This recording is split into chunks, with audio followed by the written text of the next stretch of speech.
Hello. Well, hey, man. Hey, how's it going? Yeah, it's going much better now, man. As you can probably hear, I'm talking normally again. Yeah. How do I Yeah, sound? Ali. Do I sound nice and clear? Uh, Good point. Yeah, you sound. This is the best I've heard you. Actually, it's That's. really I clear, think this crystal is our clear. first time where it's both you and me with me using the new microphone. All right. Well, So how long has it been since we've done a show? It must have been. I'm trying to think. I think it's just Has it been been. about I did last two week by weeks? myself, and that was about it, I think. Although we might have skipped a week, too. Yeah, I think we skipped the week before, and maybe the week before that, maybe. Maybe. It has been a bit.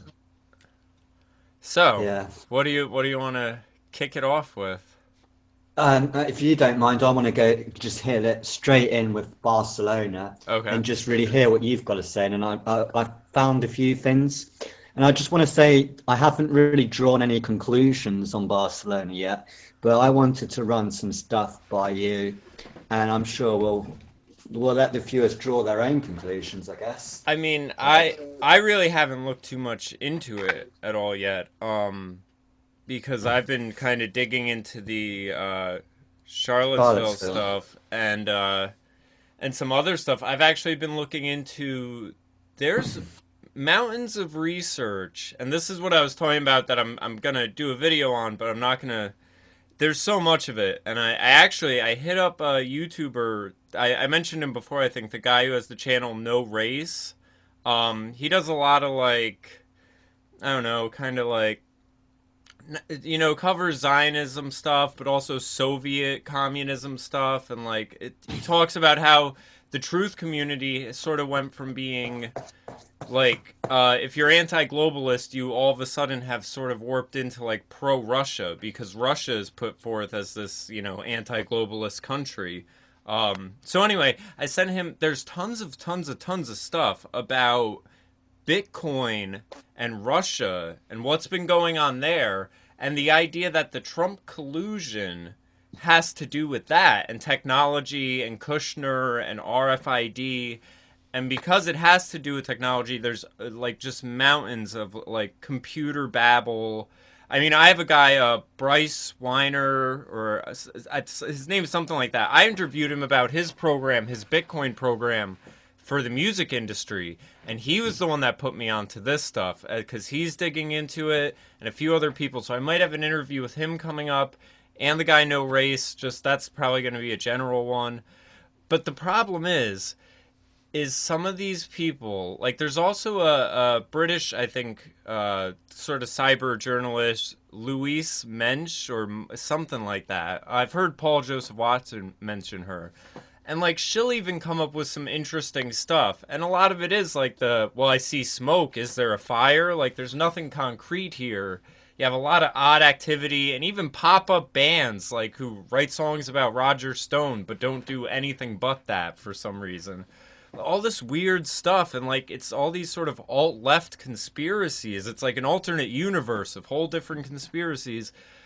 But then I see them post things like, here's a picture of George Bush and George Bush Sr. condemning racism and neo-Nazism. And I'm like, his fucking grandfather was Hitler's American financier. Like, these guys they are the Nazis. Like, they're not. So, you look at some of the data and it's very interesting, but then you realize that these people have such a bias that they are like, their mindset is Trump's guilty. I just have to find the proof he's guilty.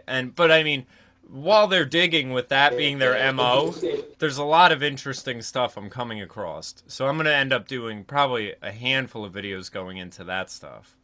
Anyone who wants to dig through my Twitter mentions at JamieStarrMusic, you can find some of the links and look at them for yourself. It's just mountains.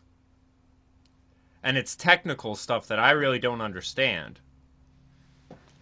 Oh shit, where'd Paul go? Oh man. We gonna have to call him back. Yep. Oops. Oops. It's alright. In between calls, I serenaded the audience for a moment, so I'm sure they're doing alright. Oh, we love our Somalis. Oh, we love our Muslims. So did you catch what I was saying about all this Bitcoin data nonsense. I mean, it's a treasure trove I'm going to dig into. And Bryce warned me where he said, you can dig into. Now, here's the crazy part, and this is why I want to interview him. At some point in this, us having this conversation and me saying, oh my God, there's this whole alternate universe of alt-left conspiracies and rabbit holes and stuff. At some point it tied into Pizzagate, and he was alluding to it. And I don't know what he was getting at. And he was saying that's why your alt media isn't welcoming of this data or anything like that. Because I said, I haven't seen anyone touch any of this stuff. And he said it's because it ties into where their Pizzagate money comes from. And I'm like, what? So I don't know what he meant by that. But hopefully I'm going to be interviewing him soon. And I'm going to be digging through that material on my own. What you mean? Huh?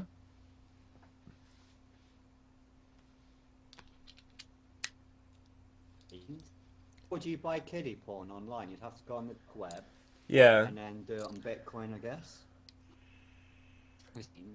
Well, I don't know. He's very pro Bitcoin and blockchain. I think one of the things I did come across, and I think it's, but you again have to have this mentality that Trump is single-handedly running. Yeah, but I don't want to sound like a sicko. I don't want to sound like a sicko. But if you were into like child porn, it's not the porn. How would you get hold of it?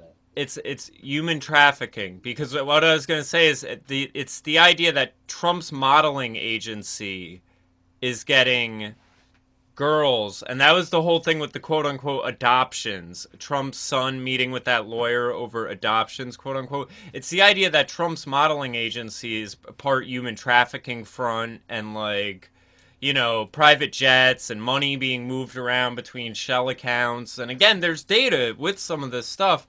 It's very loose connections between, some Russian person who worked within Trump's modeling agency who moved, Russian. It's it's a bunch of weird stuff like that, but I mean it's worth giving a good solid look to. People are spending lots of time on it.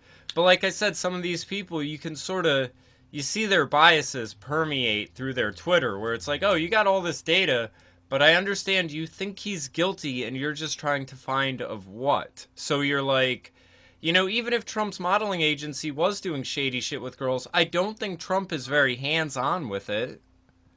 Like, I don't think he personally runs any of his businesses.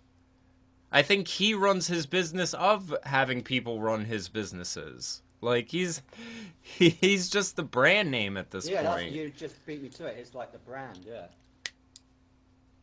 So, it's like the idea, when I worked at an H&M, for example, it'd be like the idea if someone was selling drugs out of the H&M I worked in Poughkeepsie, New York, like that some fucking CEO over in Sweden is using his H&M as his drug front. It's like, no, these are corporations. They have managers and owners, and like you like some of it. I feel like people are being asked to like withhold their regular view of reality. Like, here's an example. Originally, when me and Bryce first started talking, it was because I was making the point, and this is how we can tie it back to Charlottesville. I was making the point that, Antifa and BLM and even these white supremacists, who all happen to be Democrats, by the way, they all want the same thing.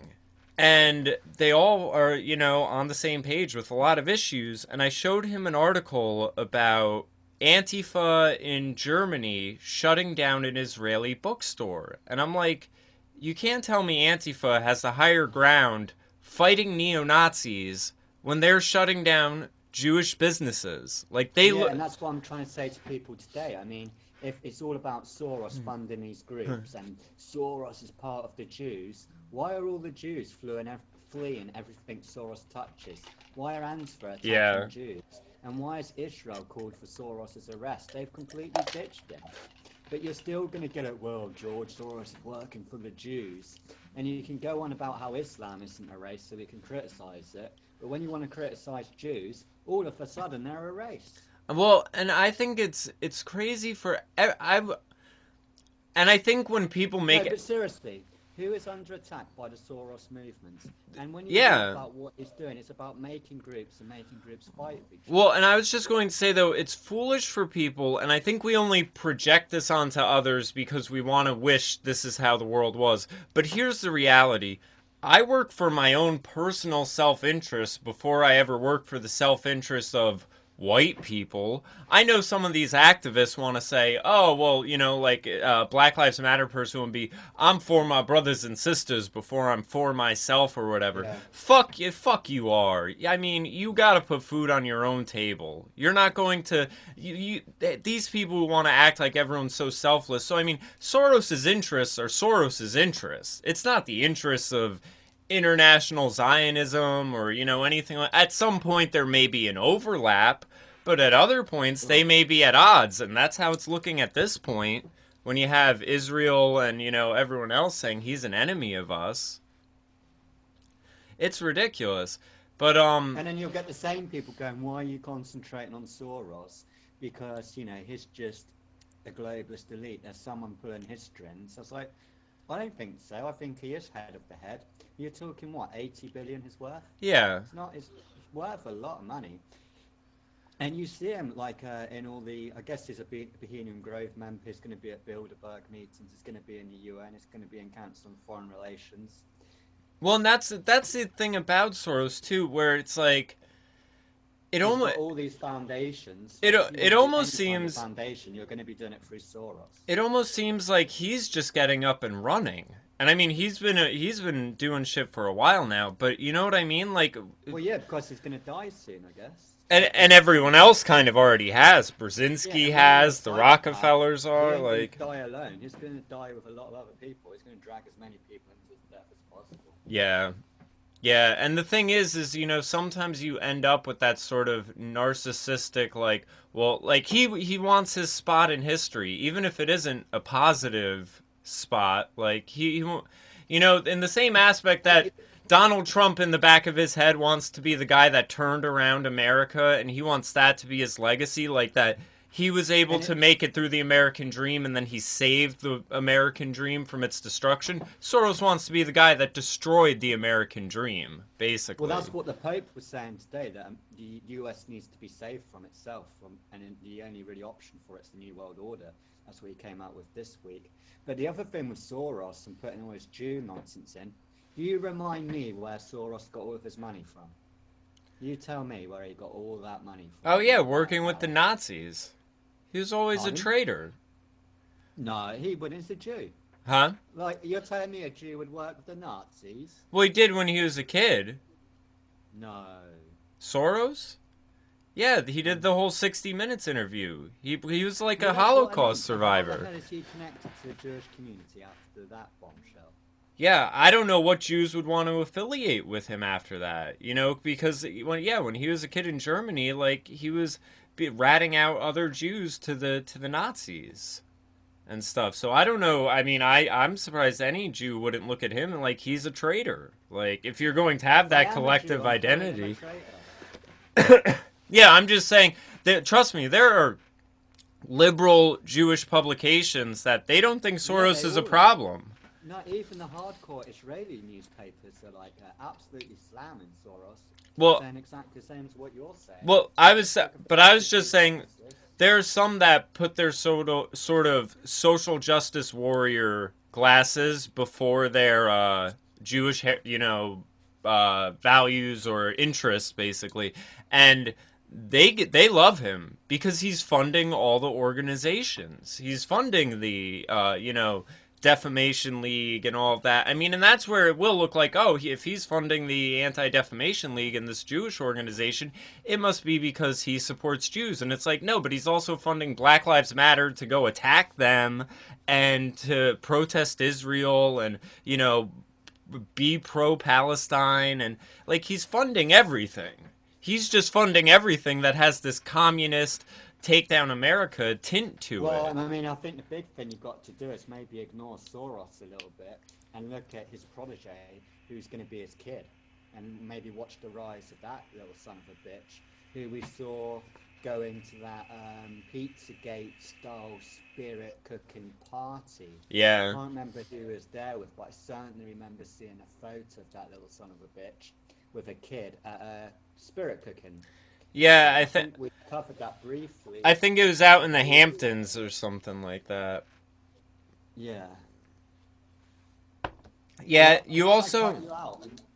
I was just gonna say real quick, you also have people digging into Nikki Hilton, Paris Hilton's sister, because I think she's marrying a Rothschild. And I guess there's a lot of odd stuff going on around her. I keep seeing videos about it in my recommended videos. I haven't gone around to watching them yet. But those are two other ones where it's like they're still young. They're in that sort of it's weird because I guess you sort of see it where it's like a political soap opera. Like I feel like I'm watching like the OC or like a 90210 style show where it's like you have all these young billionaire kids kind of coming into predominance as the older generation's dying off, whether it's Kushner and Ivanka, Soros's kid, this Hilton child. What could be worrying with that is, at least in our generation, the billionaires, I mean, regardless of what you say of these fuckers, at least they built that money themselves. They built themselves up. But these ones are going to be entitled people that never actually did anything. I mean, Paris Hilton could get all this power and all this wealth, but what's she actually really done? And you could say the same with Ivanka Trump. It was her daddy that kind of did all that. Yeah. And I don't know what Kushner's situation is, but yeah, it could be a strange situation when all that power gets handed down. Yeah, although I have to say, I do feel a little more comfortable with the idea of power going from, say, this sort of nouveau riche Americana. Like, let me put it like this. The Hiltons and Trumps are both, they have a product. They offer a service. There's a business there. The Rothschilds and the Soros kids and all of those, they're just money movers. I mean, they're just like currency manipulators. So I feel like you can see it where I think there's going to be a divide between them. Like, as much as the Hilton sisters are known as being wild party girls and everything like that, I would think they have more American values, American interests in mind than, say, a Soros kid who might want to overthrow the country with socialism as long as he's sitting on top. I would hope, at least. I don't think I think people have this naivete where they assume just because someone's rich, they all have the same values and stuff like that. And I think we've seen now that Trump, at least, isn't one of them. He's not just some asshole 1%er, like the Democrat stereotype of a evil rich man with a fucking pool full of gold coins. Should we hit Barcelona? Yeah, let's get into that. Time on this. The first thing I want to say is where this is different. I mean, I've been away from the news. I've been trying to keep away from it. But normally when we see this attack in Europe, you get the kind of, it's non-stop on the news. That's all they talk about. Then you get the vigil. Then you get the minute silence. Then you get the celebration, the little concert. But this one seemed to get wrapped up a little bit quickly. But what I wanted to throw out there, the first thing I want to throw there is just put a bit of context into the attack. So Spain is experiencing a crisis at the moment, especially with Catalonia, because it wants its referendum. It wants independence, like a Brexit. And that's due very, very soon. And when we looked at the European attacks earlier in the year, if we have a flashback when we were following it in Nice, Germany, into England, did you remember we had that conversation? It was almost like ISIS were on this road show. Yeah. This tour, and it was following whichever Brexit was coming up or whatever election was coming up. So in our case, just before Brexit and during Brexit, and well, more so with the Theresa May vote, we got hit with all these weird attacks. I'm not going to talk about the UK attacks again because I think we've covered that. But then once it finished in the UK, it went to France just before their election. And now you've got Catalonia going through the independence referendum, which is coming up in October. And Catalonia is really against the funding of ISIS. They've been quite public about that. So I wanted to get your. I'll do each point one by one. So I just want to see if you had anything on that. If that do you think could have something to do it, maybe the elements of the Spanish national government. Yeah, I think it sounds like a. NATO. I think it sounds like a sort of like shock and awe campaign where like they're, being used like they're probably all staged attacks like EU psyops to try to scare the people out of voting for independence. That's crazy that it's still following this pattern that she had noticed back with the other ones. I don't want to pull all the news articles up, but Israel have been quite outspoken about Spain for the last couple of weeks on this. Uh-huh. So, what have they been saying about it? I haven't checked much about the attack, but I know they've been attacking Spain quite a lot, saying that they're not really up for, making Zionism diverse. Uh-huh.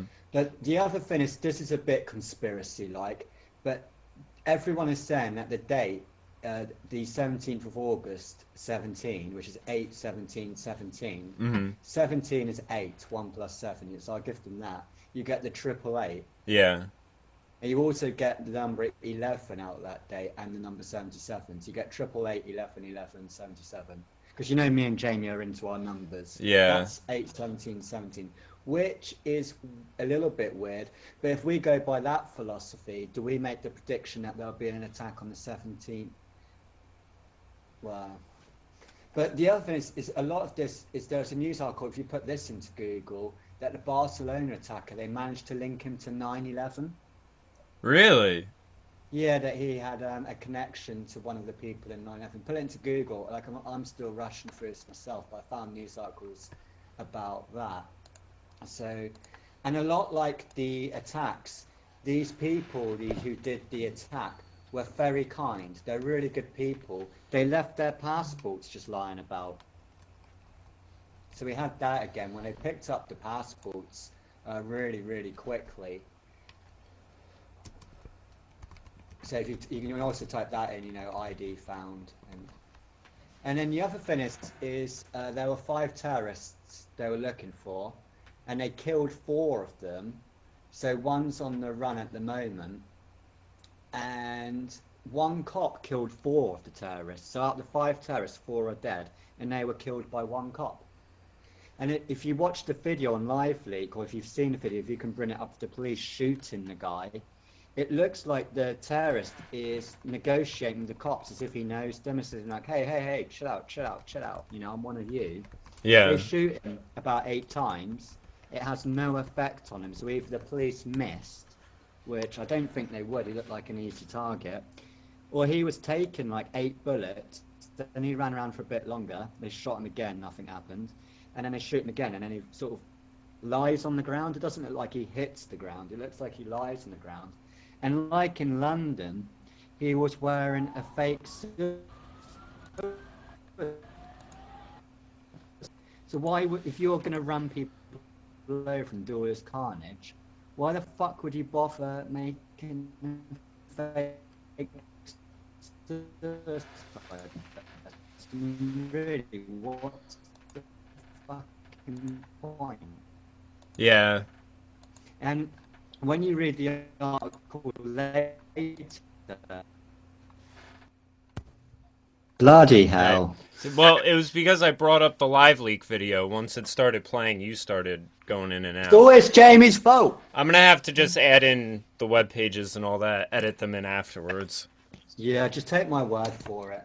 So where did I get to? Can you remember where I got to? Oh yeah, he got shot. Yeah. And then, they went and raided all these houses and realised they were going to bomb this cathedral. So if they had all these suicide vests and all these bombs already made up, why the fuck did they not use a real suicide belt and make a fake one? Well, I mean, I'm just throwing it out there. I mean, now where it gets fucking conspiratorial is one of the people they arrested is called Driss Okabir or something like Okabir. If that's an anagram, I can make that into Isis Dakboro. And Isis Dakboro, I think, is kind of like Dakbora, if you put that into Google, that's a system of mail delivery or passenger transport, but relies on bearers or horses stationed at intervals along the route. Dakbaras. So Dakbaras is a word, and if you rearrange the net letters of this guy, you get Isis Dakbora. So Isis Dakbora would mean, obviously we know what ISIS is. Yeah. Someone who works for ISIS that uses transport and delivers stuff. So I just thought I'd throw that little thing out there. That's crazy. I was gonna say, in America, when you have things like people go onto planes with bombs that don't work and everything like that, it's generally because they have a intelligence agency handler that is sort of guiding them, and in a situation like this, it's like the car crash and the guy getting shot and all of that, that's enough. You don't need to blow some shit up too. You get the media to carry out the rest of it by just spinning the story and the narrative. You don't always need a big explosion. Well, I'm glad you brought that up. You got 5 people in this attack, you got all the raids, you had an incident the night before where there was an explosion.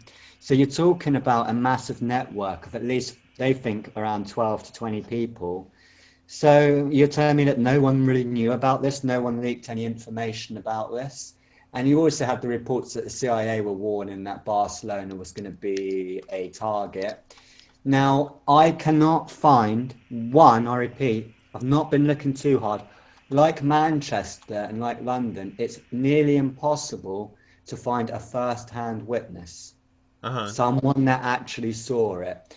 The people who did see it were saying that the police were already there before the attack actually happened. And it was almost like closed off in a way. So, that's and the interesting. Other thing, yeah, where it gets very weird is the response to it was exactly the same as what we saw in London and Manchester. And what I mean by that is when they kind of like their vigils and stuff, is they were using the same chants, what we came up with in London and Manchester, which was no fear, and it's kind of like we are all one. And that no fear, we are all one really stands out to me, because that's like it's branding everyone a European. Yeah. We are all one, we are no fear. And it's very much like, well, and if it's there's an attack on one of us, it's an attack on all of us. It's the same slogan we had, and it sounds like a coordinated, scripted response. I was going to say that. It's probably they are, at some moment after there's enough of them, like there'll probably be a big one somewhere that were like a really coordinated couple of big ones. Like how on 9/11 you had New York, Virginia, and Pennsylvania all get hit.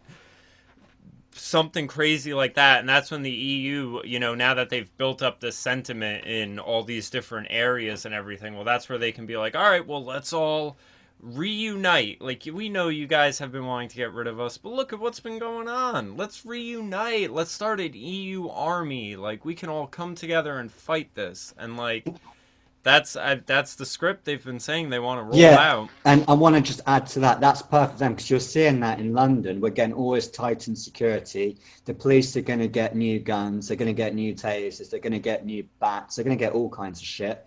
But they're going to have it be something where they say all of that wasn't enough. They want that to be the normal, and then they're going to say we need another layer on top. You're only going to see the security in the areas where the elites are. So in the case of England, you're only going to see it where the politicians go, like in Westminster and around the very central London. Yeah. Your average Joe isn't going to get the security or protection. They're not even allowed to defend themselves. So the people that are actually going to get the benefits of all this added security are going to be the people that can afford their own security and are supposed to be working for the people.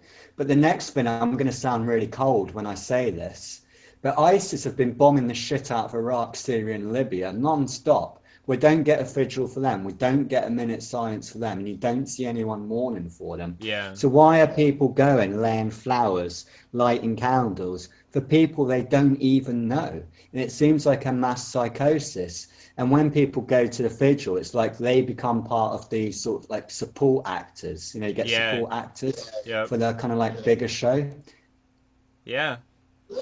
Because, I mean, I saw that even, with this whole thing that's going on in Charlottesville, because now you have it where it's like, if you follow the breadcrumbs with that, like, I saw there was interesting stuff, and I have to say, fuck some of these people.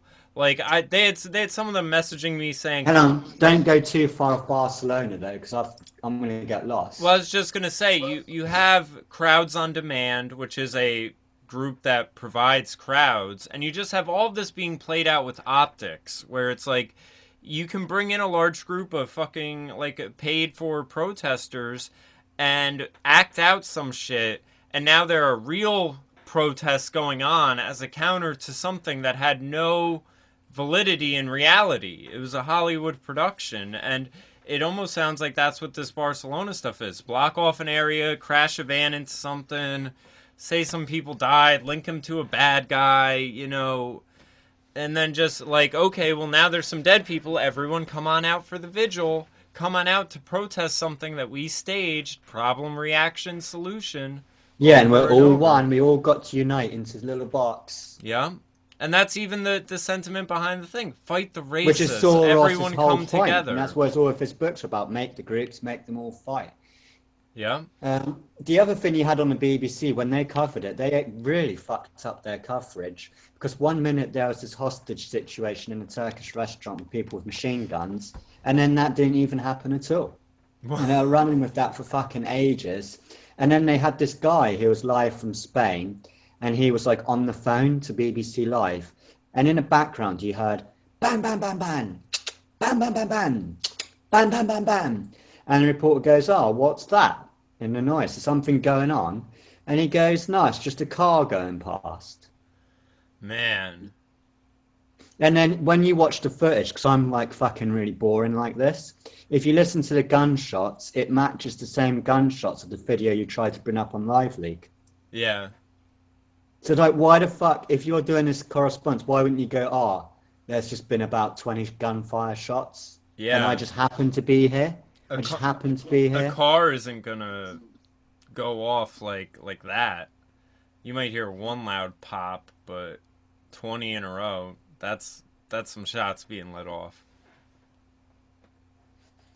So let me see if there's anything else that I've picked up on here. Also, I think it's weird just how you had the explosion before, where I think about 6 people died the night before, and Mm-hmm. lots of people sustained injuries. And, it's quite a lot of, I mean, it's a bit of a red herring. I mean, you would have thought sort of saying it's all unrelated and all this kind of Yeah. crap when you have all this massive build up in Spain. And like I said, the timing of it, it's like the ISIS roadshow. You've literally got a big election coming up in Spain, just like you had in. And the other thing that's weird, if you go on the Independent and type in, I'm not reading too much into this, but woman who survived Barcelona attack was also caught up in London Bridge and Paris attacks. Wow. And again, she says she didn't actually see it. One of the politicians came out with a weird quote saying that she hadn't spoken to anyone that had actually seen it, and she was just really, it was just a weird quote. I'm trying to find it now, but she would just take the word for it. Mm-hmm. And the other thing is they never take these terrorists alive. Yeah. They're dead. And the thing that you brought up is, I know I'm rambling and ranting, is you kind of got into this. Is now we've got one of the terrorists on the run, and thanks to the European open border policy, he could be fucking anywhere now. Yeah. And what they're going to do, instead of talking about shutting the border and all this stuff, they're going to go, well, if everyone had a European ID card, it'd be so much easier to find out where he is. And then the ID card will probably have like a tracker chip in it. But Yeah, it's like, exactly. do you really think the terrorist would be carrying the ID card? They seem to forget them a lot at their. I mean, I guess they do think they carry them because they always are leaving them behind when they're blowing some shit up or something. Like, Well, in this case, they did, yeah.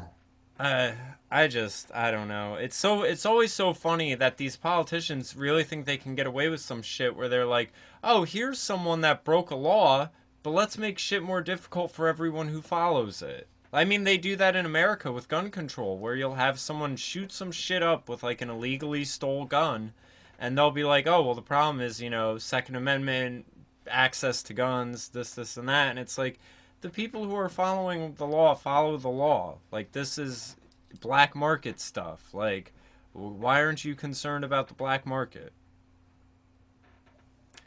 I mean, I'm glad there hasn't really seemed to have been a terrorist attack in America in a while. Even in, I had someone on my Twitter today tell me... Let me just finish Barcelona, so I'm pretty much done now. Okay. But also, the video footage isn't that great. There is no video footage really that's that convincing. I've seen two. One is where you see the fan, and it looks like that it doesn't really show anything at all. And the people look quite calm as they dodge the car. They just casually walk on the pavement. And one of them's pushing a baby buggy, and you think he'd be a bit more concerned.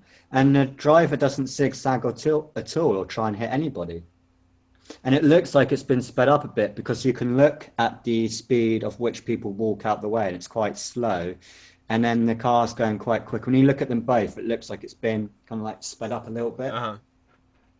So, and also you've got these saying, it's kind of weird how when we have, do you remember that kid who was that refugee kid, and they took a photo of him, they pulled him out under a rock with his hair. Well, you had that with this attack as well, the same kind of photo of the dead kid lying in the road. And you think, well, one of those dead kids is advertising open borders and letting refugees in, and the other picture of the dead kid who got hit by a fan apparently is being completely ignored by the media. Yeah. But the photo looks nearly the same. One's on a beach and one's on the beaches of Spain. And it's like the media pick up on the dead kid on the beach going, oh, look, we've got to help the kid. But the kid who's dead in Spain is not getting any publicity. Yeah. Well, that just shows who's controlling the media and where they lie. All the people that are dead in the Barcelona, not all of them, seem to be French. And that's quite handy because if you live in Barcelona and you go, I don't know anyone that died, I don't know anyone that died there, they'll go, oh, well, that's because they were holiday makers.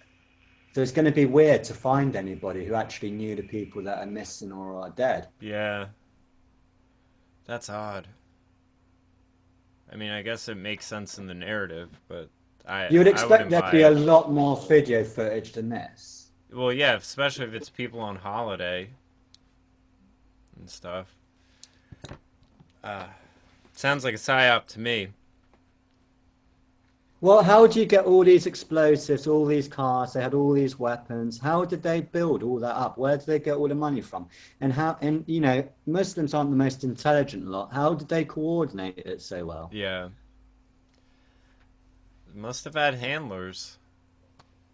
I mean, it really makes me wonder if if it's like an EU deep state, or if it's like a Spanish deep state that's sort of in cahoots with the EU. Yeah, it was only like a couple of days before, but everyone was putting out these videos where you saw the refugee boats hitting the coast of Spain. Yeah. Coming in from Morocco. Yeah, I remember seeing those. But yeah, that's my response to Barcelona. So I don't know if you've got anything else there. I don't really, because like I said, I haven't looked into it too much. But no, I've only looked into it for literally an hour, and I've come across all this. So this is just literally an hour's work. I'll pull up all the like I said, I'm gonna add now that I have this computer that I can dedicate to video stuff and have tied up and still be doing stuff, we can start doing more editing and stuff. So I'll get a whole bunch of articles in on it. But it could be punishment for the Catalans because they want. They're going to need the protection of the Spanish state now. Yeah. There's a good reason to do it. Yeah, and like I said, I think it's going to... And, they've cleaned it up really well, just shooting these guys. Like, dead people don't talk. Yeah. I think it's going to end up... Why would you not take these fuckers alive? I mean, you could easily have taken that guy alive looking at that video. Yeah, and that's the other thing about 20-something shots. Like, these guys have been instructed once you start, unload. Like, and I mean, sometimes they tell people that in the military and stuff like that. If you're in a situation where you have to start shooting, empty the clip. Like, not in Europe, you don't. I wouldn't think so. I wouldn't think so, but that's what they were. Sounds like they were doing 20-something shots, just bup. Yeah, well, someone needs to look at that video, go to the location, and do what I did in London, and see if you can find any bullet holes anywhere in the road. Yeah. If there are bullet holes in the road, I'll take back what I'm saying. Yeah, because I mean, they also, if it is all a staged production, they always could have just been firing off blanks. Yeah, I don't believe the police are that bad shots. That they're that bad. I reckon they would have done them first time round. Yeah, and you really would think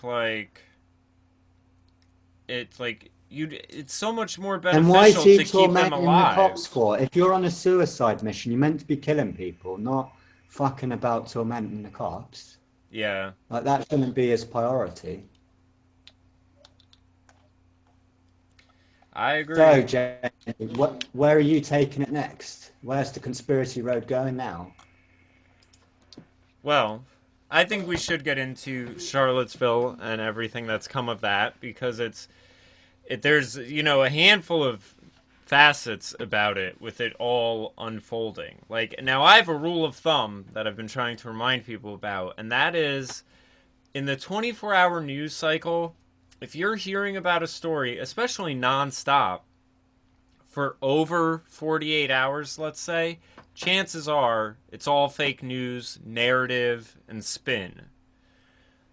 Even if, look at the way the media's responded to what Trump has said about it. You still have them coming out and saying that he didn't condemn these groups, that he was reluctant to condemn them. And it was like he condemned it all on day one. He said... Yeah, to the point where he goes, I'm sick of condemning it, in his condemnation. Yeah, and he, in a principled matter, like he said, I condemn all these hate groups, it's all vile, there's no place for it in America. And then they said that wasn't enough. And here's the part that bothers me too, with what they're saying, and I have an article pulled about this. They said, after Trump's trying to equivocate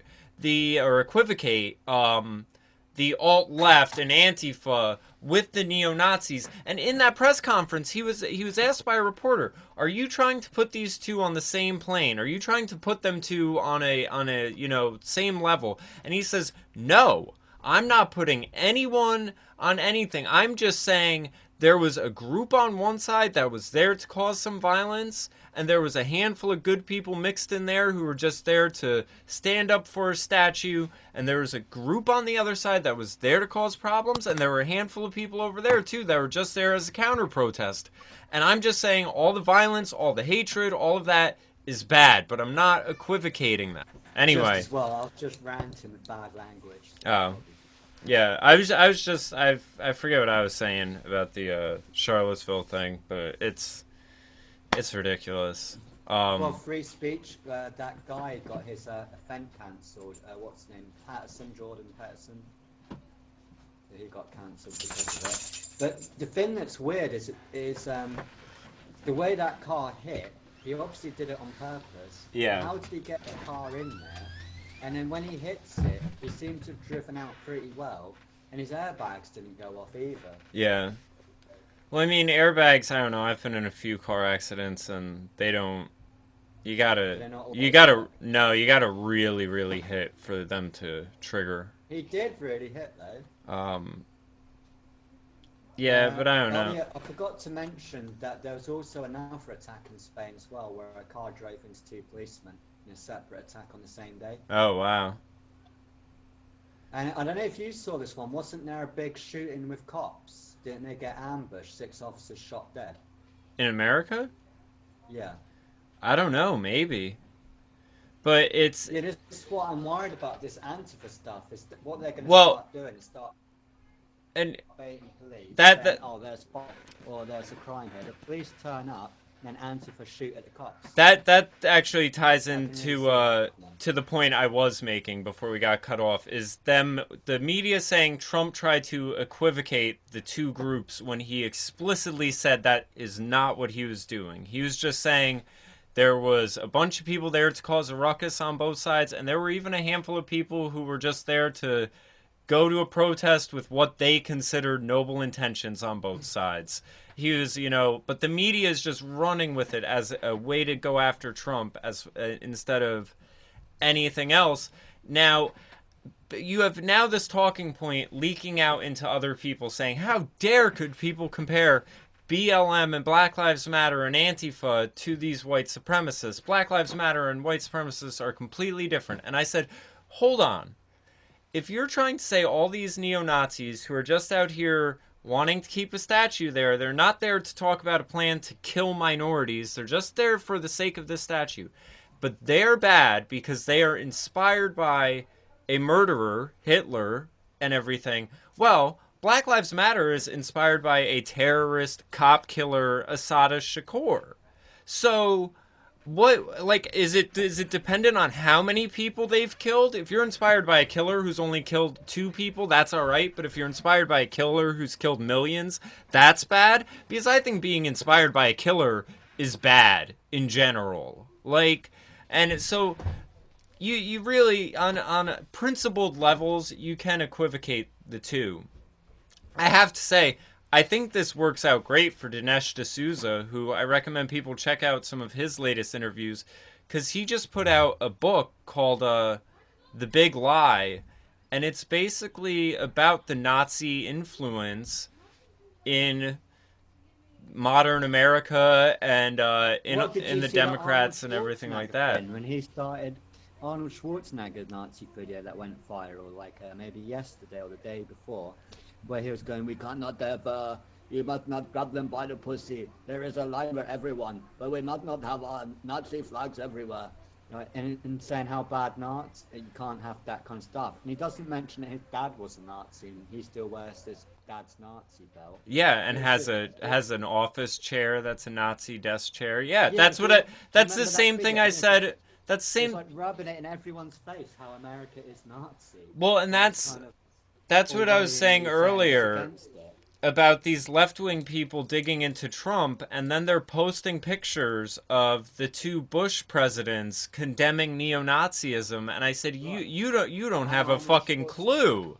Like, yeah, the Bushes and Arnold Schwarzenegger, all the neo-Nazi babies, the real ones, the children of the Nazis are condemning it. Like, I like to be like Hitler. I have a lot of admiration. Yeah. I like to be dictator. He would talk about in interviews how he used to practice the Nazi militant march in his bedroom and listen to phonographs of Hitler's speeches, thinking how great a speaker he was. Yeah, it's insane. The rape cases. It's only a rapist. But he is actually a rapist. But yeah, they're gonna go, Trump's a rapist. He grapes them by the pussy. Yeah, it's insane. It's so upside down. Even, a friend of mine, like, I tried telling them, if you really just look at it, the way you can equivocate the white supremacists, who I believe, like Dinesh D'Souza says, they're just homeless Nazis. I mean, not homeless Nazis, homeless Democrats. Well, like they're at the moment, the big slogan is, why don't you just go out there and punch a Nazi, Jamie? And if we're going to go out and punch Nazis, why don't we go out and punch some Islamists? Well, the point I'm trying to make is, if you look at the politics of, say, Richard Spencer and some of these other white supremacists, who, again, all of them have these weird Democrat ties. Their families have weird Democrat ties. Richard Spencer's just some spoiled kid who went to Virginia, military PSYOP schools and stuff like that. He was a classmate with the guy who arranged the counter protest. How odd is that? That both of them went to the same school that's very,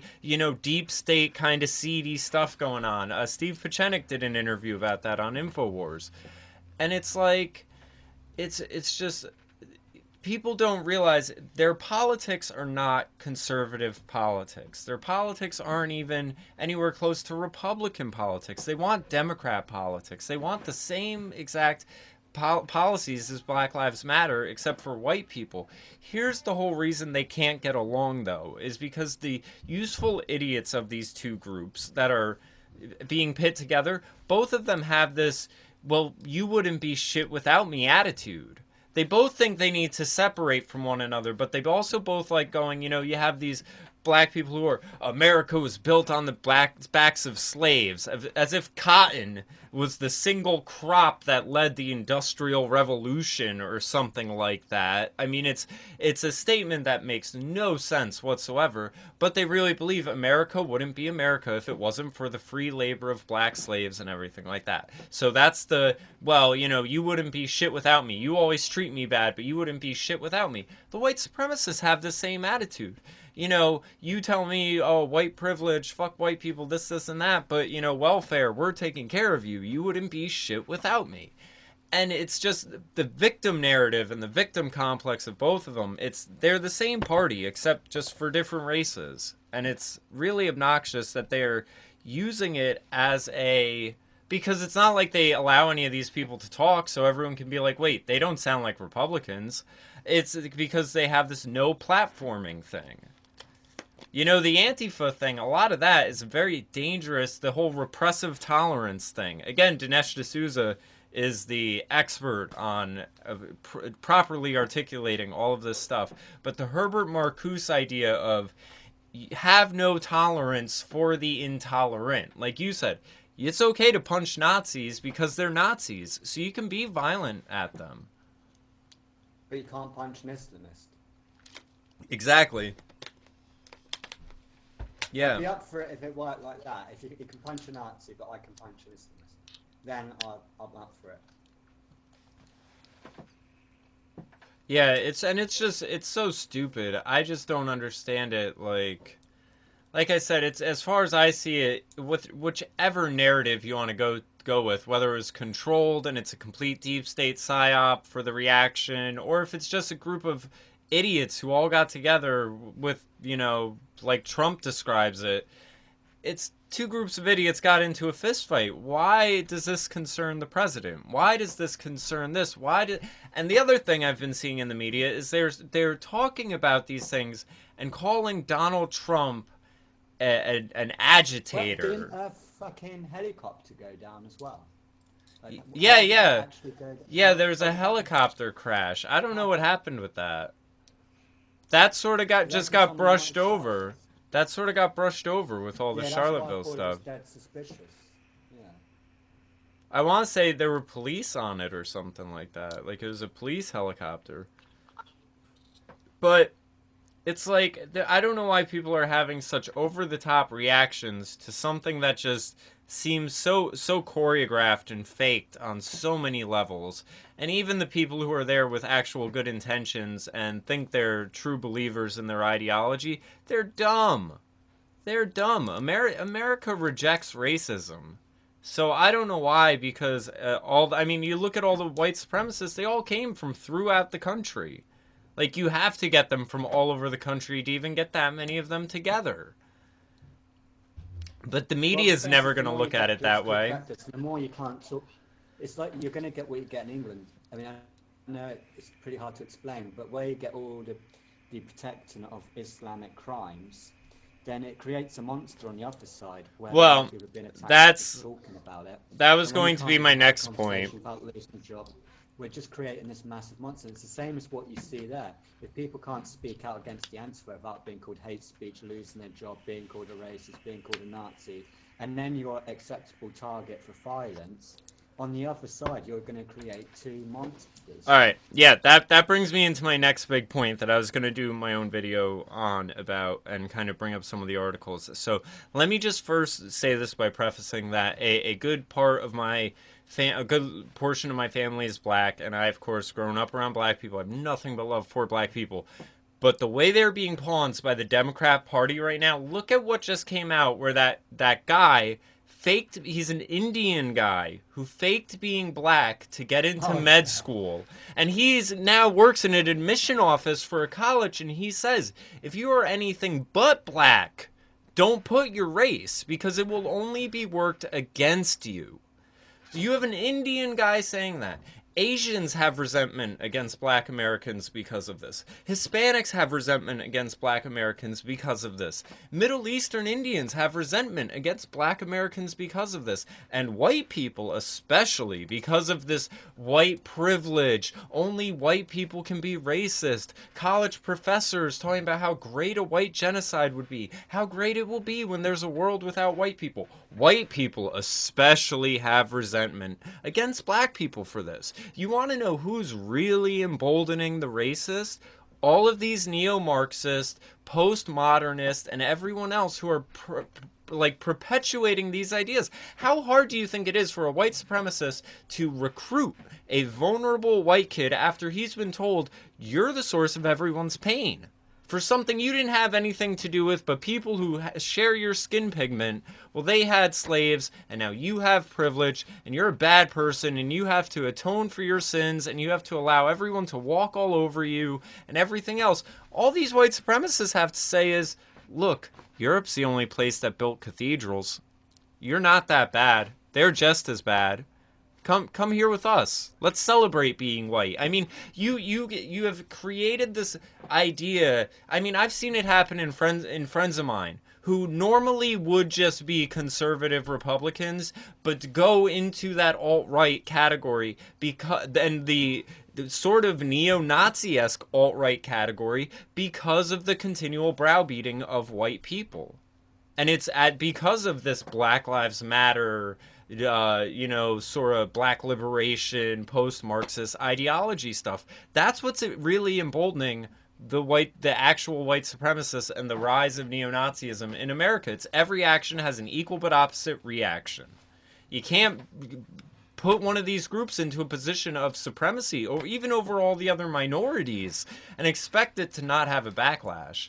And it's getting to that point, and I feel bad for black Americans because they're pawns in this Democratic game, and it really shows that the Democrat Party still is the party of holding down black people, and now using them, holding them down, while simultaneously trying to put them up in a way that only actually ever pans out to hurt them. If you have a D-average black student going to a top-notch Harvard, or a medical school, they're going to fail out. The school's going to get to brag about their admissions and look like they have diversity, but the kid's never going to become a doctor. It doesn't do anything to help them. It's so sad. It's so sad. Yeah. Well, the thing with diversity, the opposite thing with diversity is the opposite of integration. Yeah. That's true. Isn't it? Diversity and integration are opposites, so they can't work together. So if you're saying you're going to be diverse and accept diversity, does that mean you're saying you're not going to accept, you're not going to think that integration is something you want to strive for? Yeah. And if diversity is good and the opposite of good is bad, then integration must be bad. Yeah. Well, and that's why you see they don't care too much about the Muslims and such not really integrating. And they don't even try to integrate the Hispanics. Like, I try to tell people all the time, how do we not see the correlation between what happened to African Americans as slaves and what's going on with the Hispanics, where we're like, oh, we need them for the economy. They're doing all the field work no one else wants to do. It's like, this is exactly what we said about slaves. Like, because they're not in chains, like, they aren't citizens. They don't even have the same rights as everyone else. Like, I don't think we should give them the same rights as everyone else. I think we should send them back. Like, but no one wants to make that correspondence where they're like, oh, wait, no, it's besides the chains and the whips are the only thing that's missing. Everything else is exactly the same with this sort of open borders, illegal immigration. I was watching Politicon. There was a great panel with Katie Hopkins on there and two other women who claimed to be comedians. The one girl would have been cute. What, the female Milo? Yeah, she was so funny. But this one girl who I guess worked on The Daily Show, Jenna something, she looked so uncomfortable and like she was just texting the whole time. She said Germany is now a bastion of freedom and democracy in the world. And all I could think is Germany is taking in these migrants and giving them jobs where they pay them €1 a day. Germany has just reinstituted enslaving brown people, basically, because they're keeping them on the plantation housing, the government housing, government subsidies for everything, the welfare plantation, and then they're what, just paying them €1 a day? Like, come on, that's slavery. This is insane, because if they don't work for that €1 a day, they're going to take away their housing and their food stamps and all the other... I mean, that's your freedom and democracy. This progressivism shit is so out of hand, and they don't even realize. They think they're saving the world somehow. And now, I also seen now in the headlines, you have Bannon out of Trump's White House. Oh yeah, we predicted that if they got rid of Bannon, that means they're ready to kill Trump. Yeah, now, and here's the other thing too, and this actually ties into what I started off talking about as far as the Bitcoin, Russia money moving, and everything like that. There's a thing going on, and I don't know if this necessarily ties into it, but there were what looked to be pro-Trump super PACs being set up, and it turns out that it's actually PACs being set up for a Pence 2020 run. That Pence has been sort of subverting things underneath Trump all along. New York Times reported this, and Mike Cernovich actually confirmed it, oddly enough. He said New York Times was not fake news in this case. So yeah, there's some deep state creepiness going on behind the scenes, and some of that Russian connection stuff, and if it's money moving around, it might be moving around in Trump's name, but it might be going to Pence and not Trump. Well, I wanted to finish off, if you don't mind. I wanted to, first of all, see what your plans are, and I've got a little plan I need to talk to you about, so finish pretty much there. And then people can see how we do the show. We don't actually talk to each other at all. We just pretty much riff it out. Yeah. Gay Pride's in Southampton this coming weekend. Uh-huh. And it'd be giant. But I was going to actually make a film and actually edit it. So can we get together and give me some ideas of how I should handle it, how I should ask the questions, so I don't want to fuck it up. Yeah. It'd be interesting though, just talking to people that are there and just filming some of the weirdness and seeing what the kids have been subjected to. And I'm going to keep my eye out for any kind of boy love groups. Yeah, that's, I see when I covered the Trump rally in my hometown and then went over and talked to the protesters and everything, I uploaded the raw footage, and then I uploaded footage where I kind of gave them rebuttals, because I don't mind giving my opinions and everything like this, but I feel like when I'm out talking to people, I want to know what's going on there. I'm not there to agitate or to, Exactly. try to get you to argue with me for the sake of making a video go viral or something like that. I'd much rather just see what's going on there, get the scoop, and then after I come back with it, show it off, and then be like, all right, well, here's what I have to say about what they think. I don't know why, they think Donald Trump is a Klan member. That was one of the things I heard.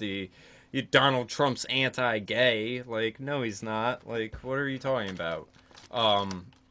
So, I mean, I would just go and, it's, if you want to be provocative, I think one of the things to always pay attention to at those rallies, and Black Pigeon Speaks, he's a YouTuber I really, really like.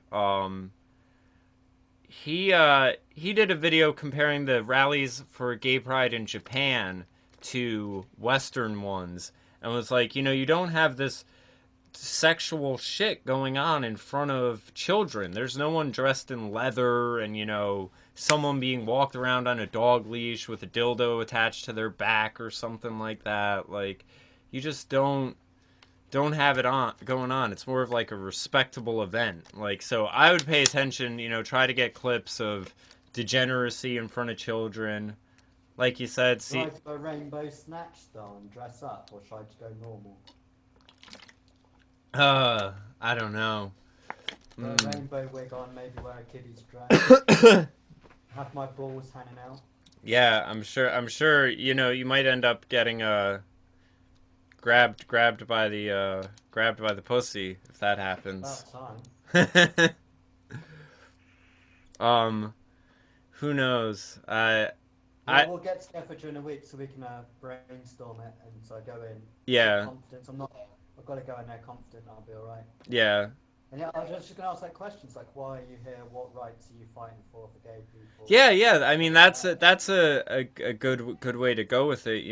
Ask them, what are you actually here for? Like, what's next on the list of rights? Do you Do you think children can choose their own? Yeah, I was just Can they choose when they're ready? I was just about to say that. Like, how young do you think children like? Try. I'm sure we'll figure out the best ways to verbalize these and stuff. But yeah, basically ask them, questions about gender ideology stuff, and if you think, because I saw the BBC just ran a piece on like young children and introducing like how the next generation's going to be genderless and how they're changing gender and this and that, and like even me, I don't want to say, I shouldn't, I won't say exactly who. The other day I was talking to someone and I was talking with someone who's a professor at a liberal college and everything, and we were talking about the whole gender thing because she was saying how she wants me to speak to her daughter in Spanish. She has a very young child and everything like that. And I was saying how, I saw the Joe Rogan thing. I know you'll get a kick out of this. Like, they were talking about how the gender ideology stuff is prevailing through society, and how these people must get triggered and feel about all these other languages where, nouns and words and adjectives are like gendered. Like, if in Spanish and like Latin and stuff, like there are certain ways of saying words for a man and certain ways of saying them for a female.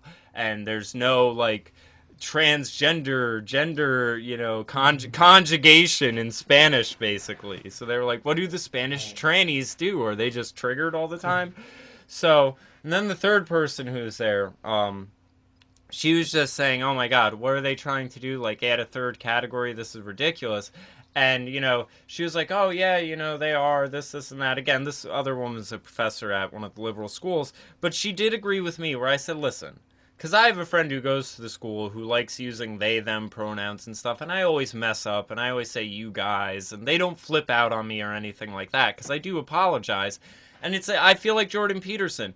If you're a decent person and you ask me on a personal level, hey, I'd really appreciate it if you referred to me as this, I'll do it. Because if you're nice to me, I'll be nice to you. I look at it as I'm doing you as a favor as a friend. It has nothing to do with your gender expression or anything like that. It's not that deep to me. You're a friend. I'll respect your wishes. That's that. And I had told that person that. I said, listen, my problem is the people who, you don't know them, you're strangers, but they expect you to know what their personal preference is and how they view themselves, and are gonna freak out if you don't do it otherwise. I don't have the time for that. Like, you're asking me to be a psychic, like, and I can't do that. So anyway, then that person left, and me and the other person who I'm not gonna name, we were talking about it, and I was like, this whole it wanting a third category is basically the linchpin in the idea of transgender as a thing. You obviously can't switch genders if you need a third category. You'd either be a man or a woman. And that's all there is to it. So a man obviously can't become a woman if it's a transgender. The existence of the third category proves the switch cannot happen. So no one seems to look at it like that. And then I also made a funny point because the person I know who uses the they, them pronouns or whatever, it's a guy who sees themselves as a woman or whatever, dresses like a woman, everything like that. Now, if you're wanting me to call you they, them, that's like a plural. That's a multiple. Like, I feel like I'm talking to the man you were born as and the woman you wish you were. I'm acknowledging you're two people. You're basically crazy. Like, and I feel bad for you. Like, it's not like I think you're crazy and I want to laugh at you. Like, I think you're crazy. I care about you and I want you to get help. Like, I want you to feel as one, basically. And it's like, it would just be funny, though, because they were dating someone and that person claimed they were gay. And I'm like, well, how are you gay if the person you're dating claims they're a woman? This doesn't make any sense to me. It doesn't seem very consistent. And it's again crazy for there to be such glaring inconsistencies in your own personal relationships, yet you want to go to other people and tell them what words they have to use to, address your nonsense. Come on. So I think that's an area you can focus questions on, is whether they think gender pronouns, should be legal protected, if they think people should be punished for not using the proper ones, how serious of a crime do they think it should be? That's a whole nother area of that. And it seems like the BBC is pushing it. Yeah. Well, I'm pretty much done. I think we fucking went for ages, man. Yeah. I thought it was just going to be like a 20-minute bus. Yep. Well. Yeah. Did you record everything all right as well? Yeah. I got everything, and I'm going to cut it together and add the articles in. So. Cool. I'll even add... And do you want to catch up to help me with Pride? What day did you say it was? I got some days off from work this week, so we can do, like, Wednesday or Thursday, probably. Yeah, we'll have to do both. It's quite a big project. Okay. I could easily get my head kicked in. Nah, you'll be fine. It's nothing to worry about. Well, I mean, I'll tell you, there are people, even... when I was DJing in gay clubs and stuff like that around here, because I was just friends with some of the bartenders and people who booked the stuff, even though I had political disagreements with them and everything like that, I can say they were some of the most open and receptive people there's this guy, Isis, who's like a drag queen performer, everything like that, social justice warrior. Me and him will argue all day long on Facebook, and at the end of the day, we'll both be like, I appreciate you and value you as a person. Even though we don't agree with these things, we both know each other is a good person and has good intentions. So I'll say that, I think it comes with, as Milo would point out, you have some people who I think are gay because of hormonal birth control in the runoff, frogs turning gay, that type of stuff. You also have some people that go towards homosexual activity because they're higher IQ, kind of dissident, whatever. And I think those are the people who, might be at the Pride Parade, probably wouldn't be dressed in leather, but would probably be very opening and receptive and, are there because they support it, but even they would probably think this is a little much and stuff, so... Well, I've left you a present. You're going to love it. So I'm going to get out of it. But before you wrap up, go on your Facebook page and check out the BBC have updated their profile picture. And I think you're going to love it. And I think the viewers are going to love it. I'm going to tell you everything. All right. Check out the little picture I sent you. You're going to love it. All right. I'll be ranting for another 10 minutes at least. All right. I'll talk to you later, man. Yeah, man. Thanks for that. Right. No problem. I'll check it out on YouTube in a bit. All right. Take care.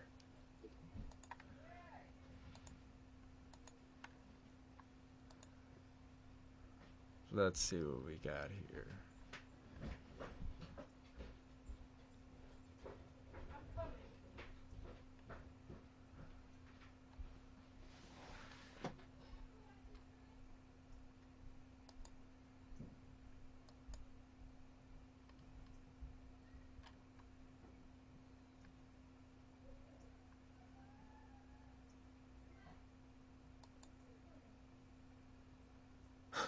Look at even the thing.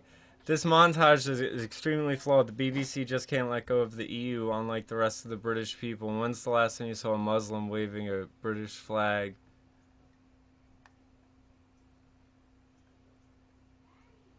Hello, Larry. Thanks for your feedback. We include the EU picture because we want to reflect the fact that the unfolding of Brexit is of interest to our audiences. The woman wearing a union-themed headscarf is speaking at a vigil at the Manchester attack. Usual rubbish. EU flag. Tick, woman in burqa. Tick, generic image of love and hope. Tick, sooner we all stop paying for this bias garbage. Better news. Stick to Poldark. Oh, man.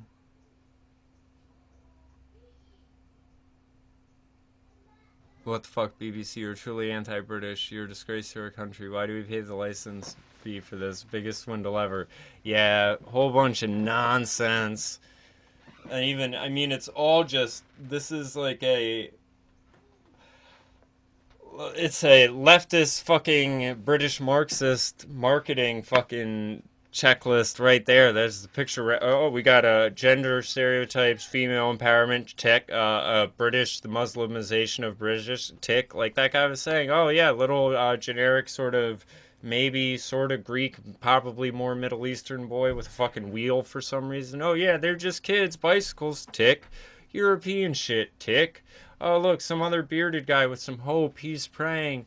Oh yeah, white person holding a heart over her head. We're one. Oh yeah, blow us up some more. Tick. That. Yep. All right. Well, I think that's it. Do we got everything? Yep. Yep. All right. I'm gonna edit this together. You guys will all see in a bit. Have a good one, everyone. Oh yeah, and P.S. Subscribe to the channels, to Twitter, JamieStarrMusic. Check out my website, JamieStarr.org, NewWorldNewsNetwork.com. You can find all of our other links there. On some browsers, there's a sidebar hidden off onto the left that if you scroll over there, some other shit will pop out, including headlines for other news sites. So I'm not really a web designer. I just have the domain. If anyone ever is a web designer and wants to help out with this. Also, I'm going to be doing some overhauling. I got my remix project I'm doing, so I get some new music coming out. And then I'm going to be overhauling my game site, including starting to do gaming reviews. So if there are any gamers that stream that want to contribute streams to a gaming blog I'm trying to start, or articles or news or anything like that, hit me up. If you go to my site, JamieStarr.org, you'll see I have a handful of sites I'm starting with about vaping, gaming, politics. If anyone ever has anything they want to contribute or help out, feel free to hit me and Paul up. We always like to work with people, and I could use the help because I am like a one-man crazy person over here. I mean, I got ideas I want to crowdfund. I got these websites I got to keep up on. I got the affiliate marketing things so we can try and make some money off of all of this stuff. I would, oh my God, if someone could dump $1 million or $2 million on me and I could just fucking like hire 15 people real quick, I could get some shit up and running. That would be amazing. But you gotta crawl before you can run, I guess. So anyway, take care everyone. Subscribe to the channel, support us. I'll do a Patreon soon. People do that shit. I might as well do it. And just take care. Have a good one, everyone.